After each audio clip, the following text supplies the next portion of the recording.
your fingers.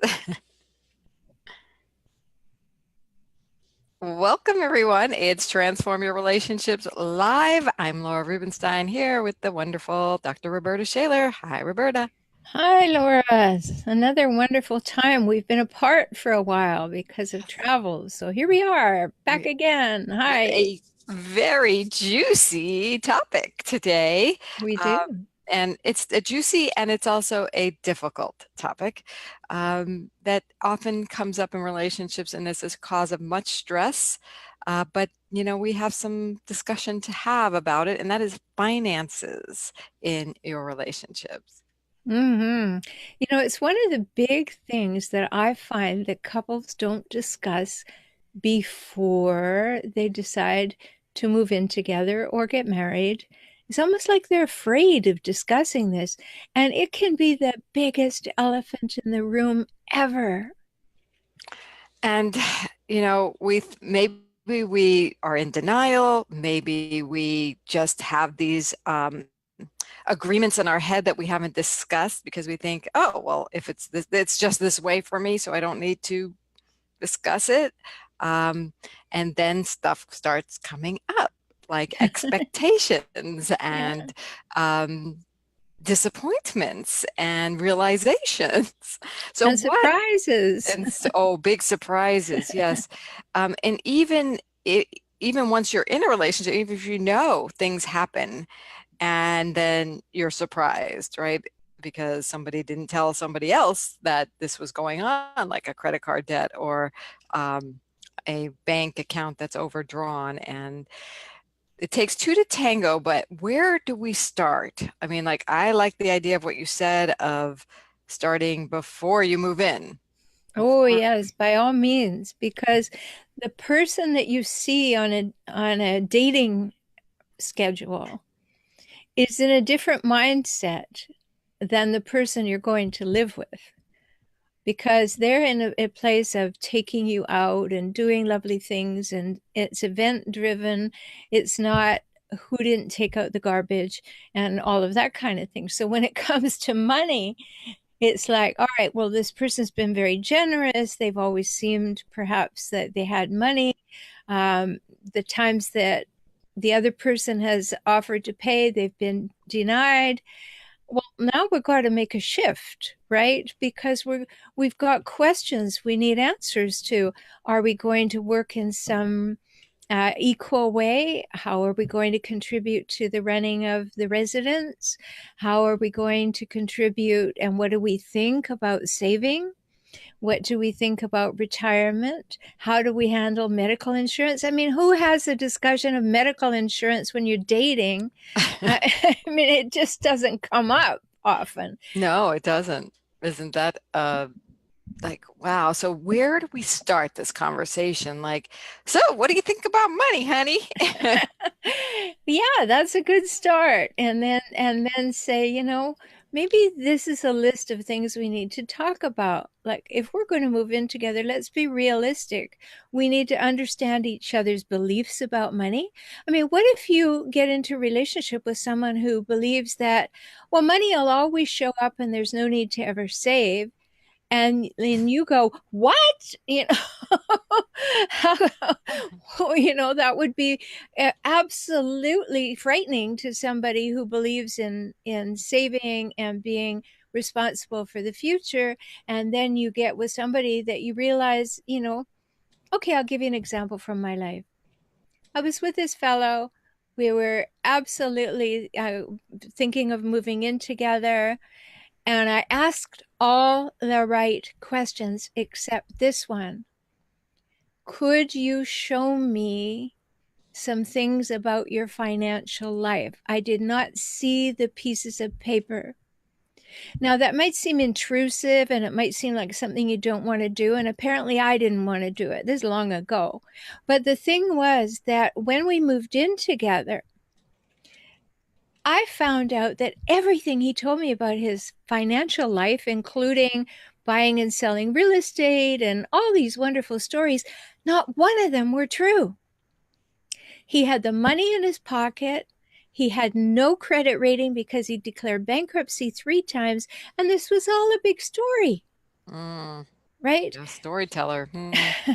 So this is like a moment of truth when you actually become trusting enough of your relationship and each other to say, hey, if we're going to do this, we need to talk about this. If this is a roommate with benefit situation, then we just say, what are our expenses? We share them. What will we do about dates? How will we manage that money?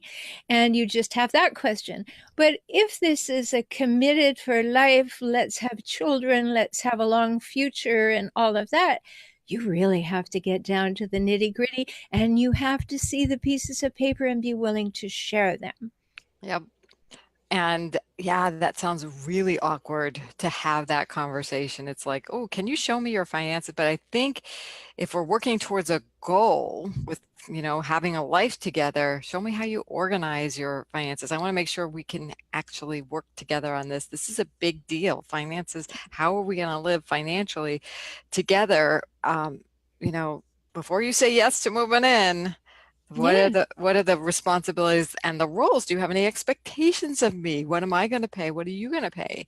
What do you think is fair? I remember the first time I lived with someone for many, many years, we talked about what would be fair, and we talked about each of our income, and we talked about each of our spending habits, and he made an offer, and I said, that sounds fair, and we went with that. And if it didn't sound fair, I would have said something too, but for the most part, the finances worked out because we agreed what I would pay for and what he would pay for.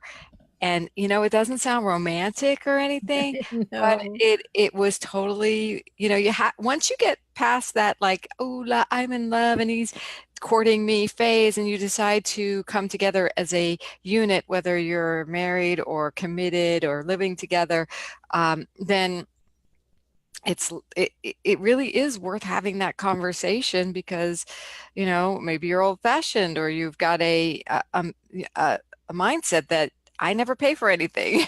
Well, he needs to Yeah. know that. This is the Yes. modern world today. And, most people don't want to just say that. Like, hey, I'm an entitled woman and I expect you to keep treating me the way you have the whole time we were dating. And your money is my money and my money's my own.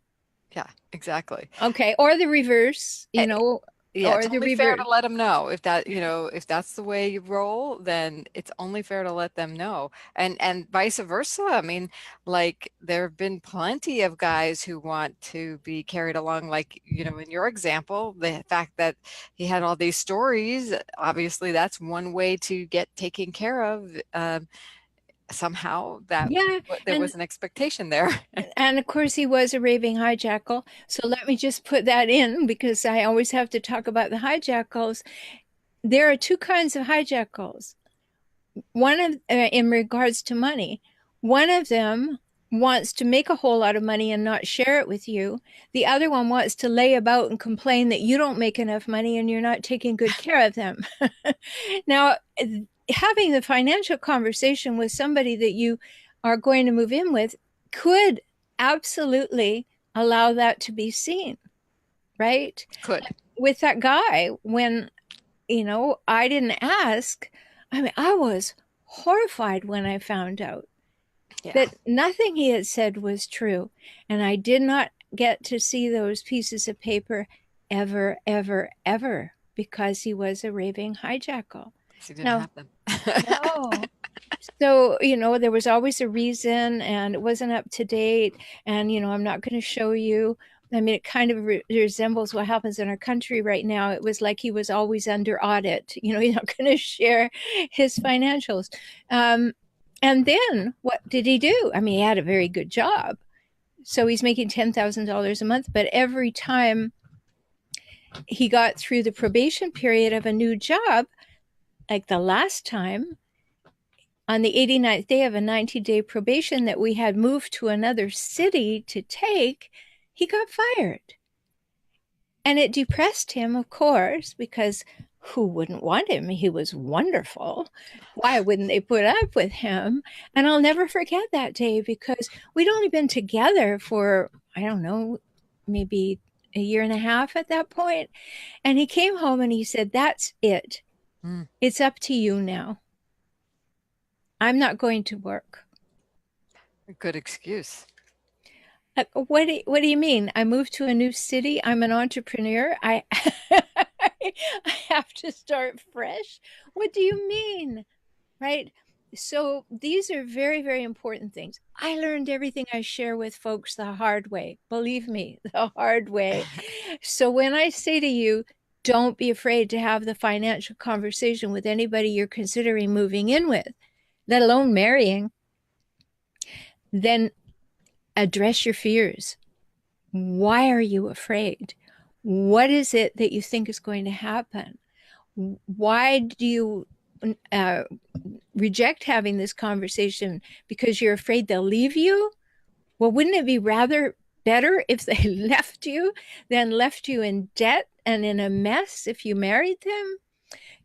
We really have to kind of get our priorities straight around this stuff. So, really bolster yourself up to have difficult financial conversations, even if you are already married and things are not going well. If they seem to be going sideways, or you're sliding into debt, or you think that there's money missing. Like, how many times do I work with a partners who hijackals? And they know that this person makes a lot of money, even if they don't know how much. And then they look at the bank accounts and they don't see that money. And yet, because of the wrath and rage of a hijackal, they don't say, "Where's this money?" And yet their shared income and life's blood in the finance department is being siphoned off to a bank in Switzerland, and they're not speaking up because they've been downtrodden. So that's an extreme example, but every one of us needs to be financially responsible, and then financially responsible when we decide to share life. It just occurred to me that when you say have these conversations, do this, a lot of us take care of ourselves. We had conversations about self-care, and we're starting to put that as a priority. This is a self-care issue. This is a self-care item Yeah. that, it's your sanity. It's your future. It's your savings. It's your stability, right? So why wouldn't you have the conversations, even if you're scared to death to have them, and you're scared that the relationship might be put on rocky ground because of it? And, it's okay to share your feelings. It's okay Mm-hmm. to share your concerns about the future. And it's also okay to say what you want. Like, that's what I would say, is get really, really, really clear on what you want before you have a conversation. I want somebody who pays this. I want somebody who makes this. I want somebody, and if already these things aren't happening, can you make a request? Can you ask, I want to be clear on this, what it are, and get clear on your own values. Like, what is your value? Like you talked about, how much money is important to have in savings and save every month. How much money do you want in retirement, or do you need to go talk to somebody, about that? And getting a financial advisor involved is good. Now, do you have any advice at what point to do that? Because if you're not aligned and you're hoping this financial advisor is going to help you both emotionally and fiscally, The when financial advisor won't help you emotionally. I can tell you that for ding, ding, sure. ding. The Might try, financial but Well, the financial advisor might be able to point out, "Hey, you two better get on the same page here. I can't help you," but they won't help you get on the same page. Yes, I do. I mean, I think that you need to have all of your senses engaged when you're dating somebody, not just that tunnel vision of, "Oh, isn't this wonderful?" That you need to be listening to the cues and clues that they leave for you. You know, there's one a of the things trail. that I tell people when I'm doing summits and people invite me to speak is, in the dating world, notice how people treat serving people in the serving professions. Notice how they treat waiters. Notice how they treat bank tellers. Notice how they treat people on the street. That will tell you a little something about what they actually think is the pecking order of life, right? Mm. And if they're not treating people equitably and kindly, then you can almost bet that you're going to have a more difficult conversation about finance than you thought. because they're not used to being equitable and kind. And maybe that could be because they have some sort of superiority idea, but maybe they're demanding and entitled. And that would be the first red flag of a hijackal, that they treat people poorly. And then they believe that they have the right to do that and they're actually proud of it. Right. So when you start dating someone, yes, it's wonderful to be loved. It's wonderful to be liked. It's wonderful to be found beautiful and sexy and attractive and handsome and all those things. We all want that validation and affirmation. But if you're going to hang out for a little while after the third month, and don't ever, ever move in with anybody until you've taken one trip around the sun with them. No, no, no, One no, year, no. that is, for those of you. 1 year, Yeah. yes, because you need to see them in all circumstances in a year, and you will in all likelihood. And if they are going to falter and you need to have hard conversations, you will have them in that year. And one of those things will be about money, because if they are a person who wants something different than what they're appearing, then after a little while, they will start suggesting, well, we've been going out for a while. I think you should not expect these great dates. You should not expect us to do this. You should pay for part of this.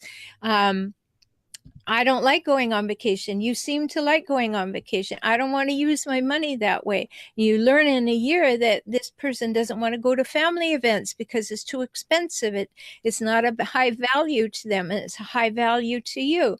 Do you want to spend your life going to family events alone, or do you want to be able to enjoy doing it with a partner? Or do you want to go to family events alone, knowing that you've left somebody at home who is totally resentful that you're spending the time and the money on things that he or she doesn't value? I mean, this is integral to the relationship, to know how the money runs. Yeah, and since money is so critical to our lives in general, you need it in this day and age, in our society. It's a conversation must have. I remember thinking when I was going through my soul searching, not only soul searching but also soulmate searching, thinking, well, what is most important that we have in common?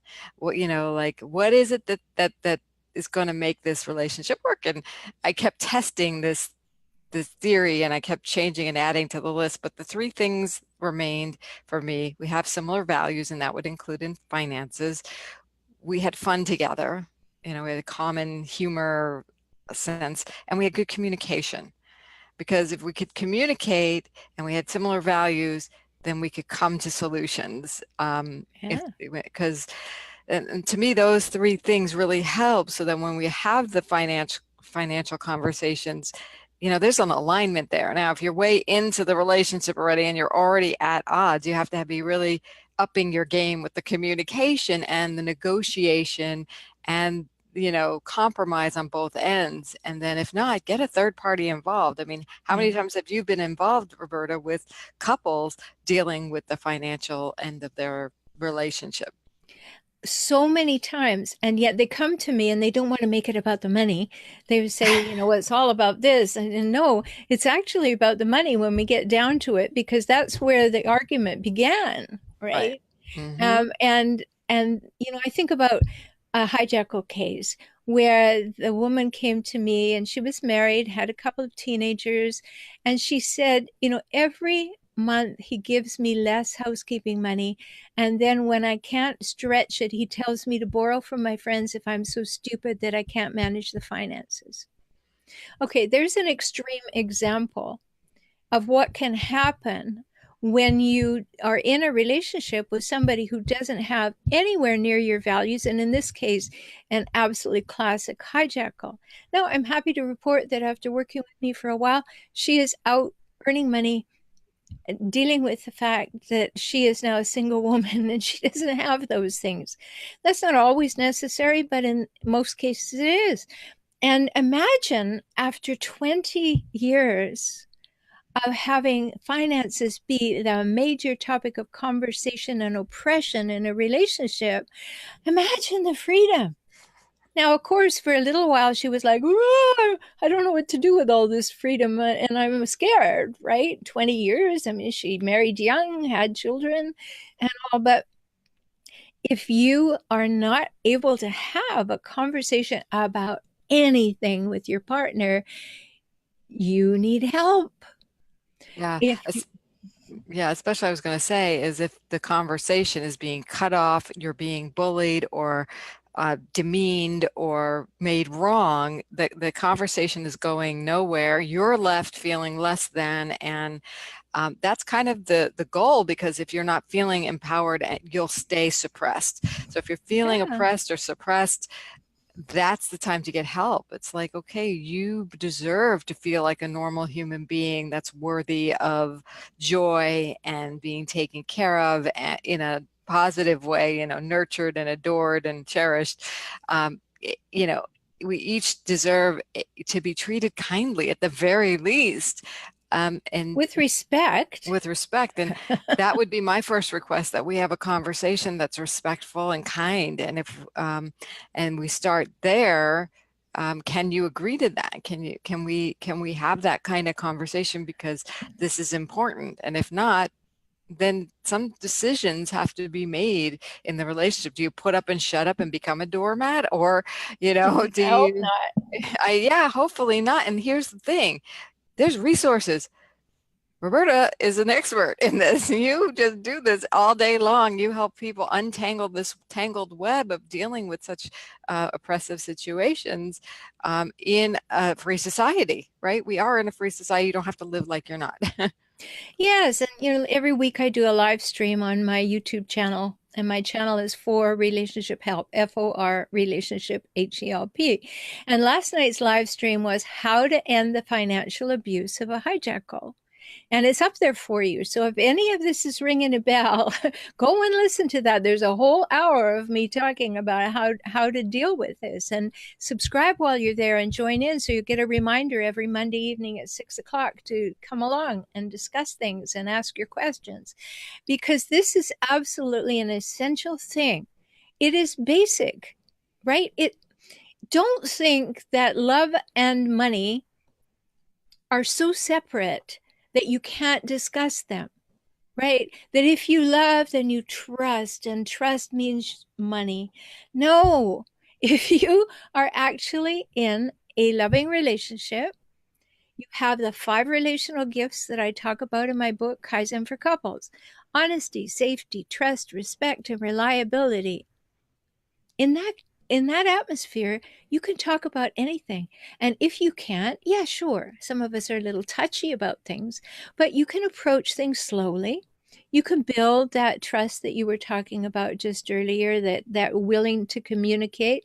Maybe you get to a certain point in the conversation and somebody gets frustrated and scared, and they at least have the communication to say, I'm getting frustrated and scared right now, can we start again tomorrow? But you do it in baby steps, and you learn to do it. And when you learn to do it and you stay safe, then that's a big moment when you realize that you actually have emotional intimacy, that enough that you could talk about anything. Because how are you going to talk about your sex life if you can't talk about money? Exactly. And that's next week's topic. No, I'm kidding. Well, it could be next week's It could topic. be. Yeah, why not? I mean, But if you're in a relationship with somebody who's not safe, who's not going to create that safety and never going to let you go there, how do you deal with this? Where do you go? What do you do? Do you start well, making your own little financial nest egg? yes, you do. If you listen to last night's live stream, and I'm kind of concerned that a whole lot of hijackals will listen to it and they'll get on high alert. But what I say is, all right, if you're in that situation, then you've got to go to a bank where neither of you bank, and you've got to get an account. You've got to have an email account that is entirely private, that nobody else has access to, and it's not on the same system. Like if you need it, if you have a joint Gmail account, you go get one at Yahoo that's your own, not on the same system. But but And but isn't that betraying my relationship? I don't know, do you take your hijackal or your partner with you to the bath? You don't do everything Sometimes. together, Right. right? And if you're found already that you're unsafe in your financial arrangements, then you have to do something to keep yourself safe, because just because you're two doesn't mean you're not still one and one, right? And if somebody is shown that they are absconding with the finances, or they're taking way more than is fair or decided upon or agreed upon, then you have to do something. And when you confront a hijackal about these kinds of things, oh, they get all huffy and in a mess if they don't go into rage and ruin. So that's not a conversation that's going to go anywhere good. So you have to start taking care of yourself, and you have to start doing that. And, I've had people who had a hijackal who made them bring home every receipt. And so they would look at the receipt for the groceries, and then they'd see that they got $10 of cash, and they would jump on it. What did you do with that $10 of cash?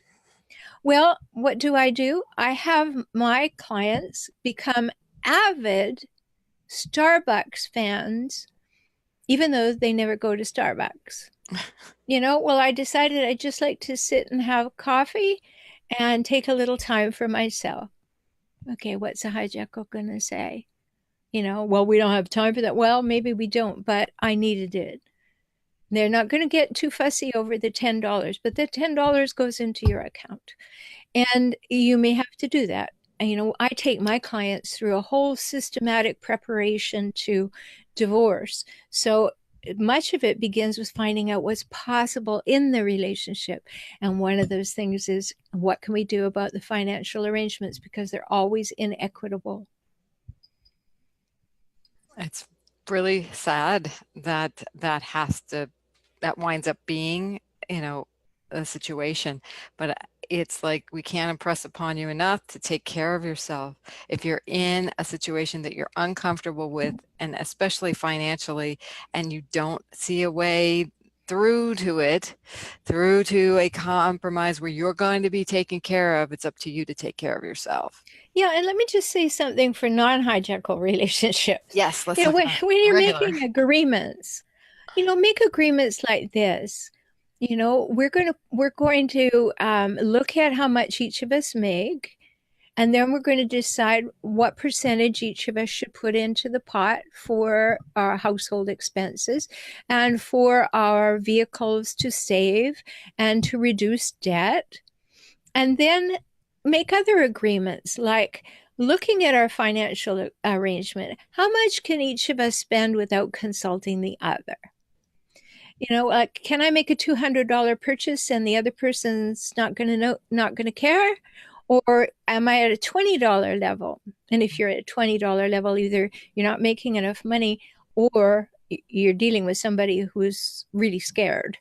And that would be kind of sad. But these are the kind of very detailed agreements that you need to make. Is, how do we agree to manage our money? How do we do it? And then you will begin to see where the issues of control are, if there are some, and where the issues of fear are. And then you can address them and communicate, as you said, like, oh, where did you get this fear of money? Do you know where it came from? Do you have a pervasive belief that there's never going to be enough? Do you believe in an abundant universe? And because of that, do you spend all your money because you're sure that money will flow in? I mean, what are the underlying beliefs about money that we have? Well, And yeah. really good for each of us to take a look at that for ourselves, and then to share it with our partners. And I love the fact that, yes, have an agreement of, okay, how much are we saving? How much can we spend on our own? Do we share what we're spending all day long with our partners in terms of that limit? And it's a limit per month, or is it a limit on purchases, and how frequently? And it doesn't have to be a big conversation, but it should have to be like, hey, let's plan for our future. Let's have the best future possible here. And that comes down to what we're doing on a daily basis. And also, so we're not caught by surprise, so we don't get into one of those arguments that really cause our relationship to make a turn for the worse. So let's be proactive. Why not? Like, hey, I love you and I want to have the best relationship with you. This is an area that could be a bottleneck, but I don't want it to be. It's not right now. So let's make sure it never does become that, and have this quick conversation, and just make sure you have your really clear And Yeah, maybe it's not a quick conversation. Maybe it's a right. long, ongoing conversation, but it has to come to an end at some point. You have to have agreements. You can't live with your shoulders up by your earlobe saying, "Oh, I wonder if that's okay. I spent 50 cents sideways." No, you can't have that. You have to have freedom and you have to have transparency.